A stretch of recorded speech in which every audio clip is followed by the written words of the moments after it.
Hello students, कैसे हो। अपनी लास्ट वीडियो के अंदर हम लोगों ने current electricity second unit of physics को ख़त्म कर दिया था, मतलब सारे आर्टिकल्स कवर कर लिए थे। अब न्यूमेरिकल्स का नंबर है, न्यूमेरिकल्स करेंगे हम लोग इस वीडियो के अंदर। एनसीईआरटी करंट इलेक्ट्रिसिटी यूनिट 2 के फर्स्ट 5 न्यूमेरिकल सॉल्व करेंगे। ज़्यादा न्यूमेरिकल्स करते हैं, आप लोग करते नहीं हो, छोड़ देते हो। मैंने नोट किया है जो न्यूमेरिकल्स वाली वीडियो होती है उसके ऊपर जो व्यूज़ होते हैं बहुत कम आते हैं, इसका मतलब न्यूमेरिकल्स वाली वीडियो को स्किप कर जाते हो आप लोग। तो यही फैसला किया मैंने, थोड़े थोड़े न्यूमेरिकल्स करेंगे ताकि सतत कवर कर लो। बिना न्यूमेरिकल्स के फिजिक्स करने का कोई फ़ायदा नहीं है, बिना न्यूमेरिकल्स के फिजिक्स करने का कोई फ़ायदा नहीं है। थोड़े करो लेकिन करो ज़रूर। तो फर्स्ट 5 न्यूमेरिकल्स लेंगे हम लोग इस वीडियो के अंदर। फर्स्ट न्यूमेरिकल देखिए, बुक नहीं है आपके पास इस समय तो बुक लिए, पहले वीडियो को पॉज कर दो, नहीं बुक लेके आओ एनसीईआरटी वाली। न्यूमेरिकल्स को रीड करता हूँ, साथ साथ रीड करो, फिर समझो और फिर खुद करो।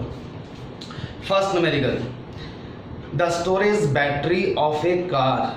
स्टोरेज बैटरी मतलब बैटरी तो लगी होती है सभी गाड़ियों में, उसकी बात कर रहे हैं। Storage battery of A car has an EMF of 12 volt. जो डाटा गिवन है उसको साथ साथ लिख लो। फर्स्ट न्यूमेरिकल है ये, इसके अंदर बैटरी की ईएमएफ गिवन है अपने को 12 volt. If the internal resistance of the battery is 0.4 ohm. Internal resistance को हम स्मॉल r से लिखते हैं, that is 0.4 ohm. What is the maximum current that can be drawn from the battery. इस battery से मैक्सिमम करंट विड्रॉ कितना कर सकते हैं। सपोज ये बैटरी है, बैटरी का जो इंटरनल रेजिस्टेंस होता है बैटरी के अंदर ही होता है। अब इसे मैक्सिमम करंट कितना विड्रॉ कर सकते हो।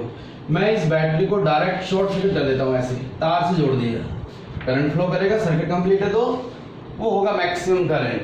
क्योंकि हम कोई भी रेजिस्टेंस जोड़ेंगे तो वो करंट की वैल्यू को डिक्रीज करेगा as is equal to I R, क्योंकि एक ही रेजिस्टेंस है, वरना आर प्लस आर करना पड़ेगा।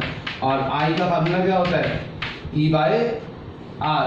देखो रेजिस्टेंस की वैल्यू इंक्रीज करेंगे तो करंट डिक्रीज होगा, हमें तो मैक्सिमम करंट चाहिए। तो ई कितना था 12 और स्मॉल आर 0.4, ये जीरो यहाँ आ गई तो कितना आ गया 30 एम्पियर। सिंपल सा न्यूमेरिकल है, सारे न्यूमेरिकल सिंपल होते हैं ऐसे। Second numerical, a battery of EMF 10 volt.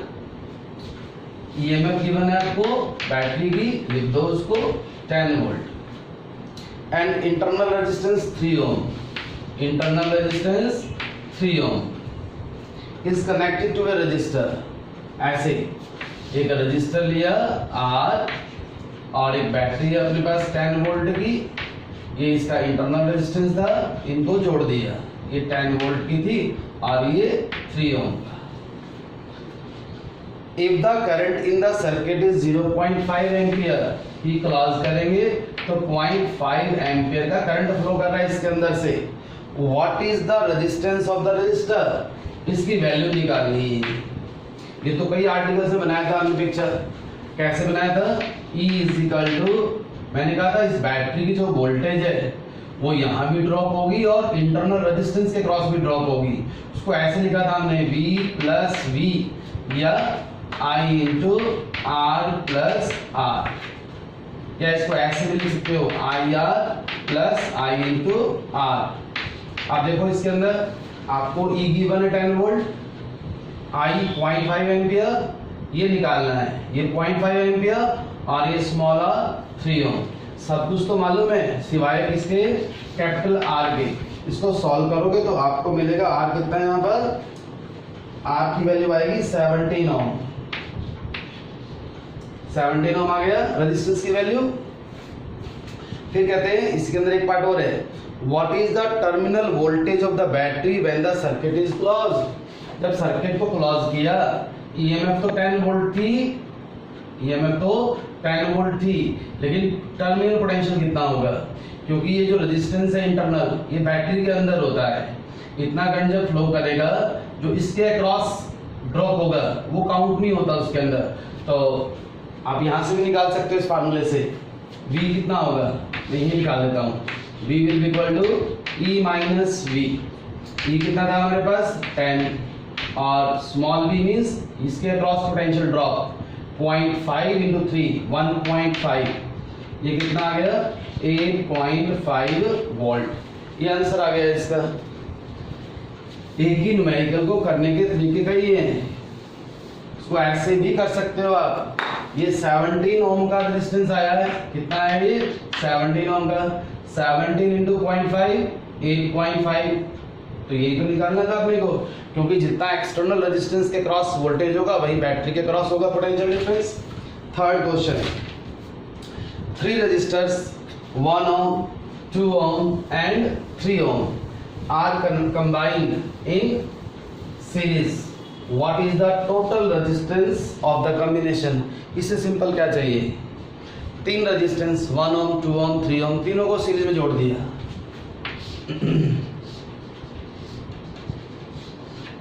1 ohm 2 ohm and 3 ohm, total resistance कितना होगा, R1 plus R2 plus R3 6 ohm। Answer आ गया है तो फर्स्ट पार्ट का। तो second part, if the combination is connected to a battery of EMF 12 volt, इसको अगर हम 12 वोल्ट की बैटरी के साथ जोड़ दें ऐसे, and negligible internal resistance, obtain the potential drop across each resistor, हर एक रजिस्टर के क्रॉस कितना कितना पोटेंशियल ड्रॉप होगा वो बताओ। आप क्या करो, जब की क्लॉज करेंगे हम, करंट कितना बनेगा, I equal to V by R होता है, 12/6 मींस 2 एम्पीयर करंट फ्लो करेगा इस सर्किट में, कितना 2 एम्पीयर का, इसमें से भी 2 एम्पीयर, इसमें से भी 2 एम्पीयर, इसमें से भी 2 एम्पीयर। जब यहाँ से 2 एम्पीयर का करंट जाएगा तो कितना वोल्टेज ड्रॉप होगा, V equal to by R, 2 into 1 2 volt, 2 into 2 4 volt, 2 into 3 6 volt. लिखते हैं ना, V equal to V1 plus V2 plus V3, 6 plus 4 plus 2 कितना होता है 12 होता है। आंसर वेरीफाई भी हो गया हमारा। फोर्थ क्वेश्चन, क्वेश्चन बहुत सिंपल होते हैं, थोड़ा सा ध्यान से करो तो। 3 resistors 2 ohm 4 ohm and 5 ohm are combined in parallel. What is the total resistance of the combination? इस बार 3 रेजिस्टेंस है, एक 2 ohm का, एक 4 ohm का और एक 5 ohm का, तीनों को पैरेलल में जोड़ दिया। सर्किट का टोटल रेजिस्टेंस बताओ कितना होगा। पैरेलल के लिए फार्मूला क्या है टोटल रेजिस्टेंस निकालने का, 1/R is equal to 1/R1 plus 1/R2 plus 1/R3, it means 1/2 plus 1/4 plus 1/5, LCM लो कितना आएगा 20 आ गया। ये 10 प्लस 5 प्लस 4 कितना आ गया 19/20। ये 1/R है, R कितना बनेगा 20/19 ओम। एक पार्ट हो गया कवर। फिर कहते हैं if the combination is connected to a battery of EMF 20 volt, इस बार फिर दोबारा से एक बैटरी के साथ जोड़ दिया, उस बैटरी की पोटेंशियल कितनी 20 volt, and negligible internal resistance, determine the current through each resistance and total current drawn from the battery. Her resistance में से कितना करंट जाएगा वो निकालो और बैटरी से टोटल कितना करंट निकलेगा वो निकालो। कैसे करें, पैरेलल में क्या सेम रहता है पोटेंशियल, मींस यहाँ भी 20 वोल्ट, यहाँ भी 20 वोल्ट और यहाँ भी 20 वोल्ट, तीनों के अक्रॉस पोटेंशियल डिफरेंस कितना कितना 20 वोल्ट का।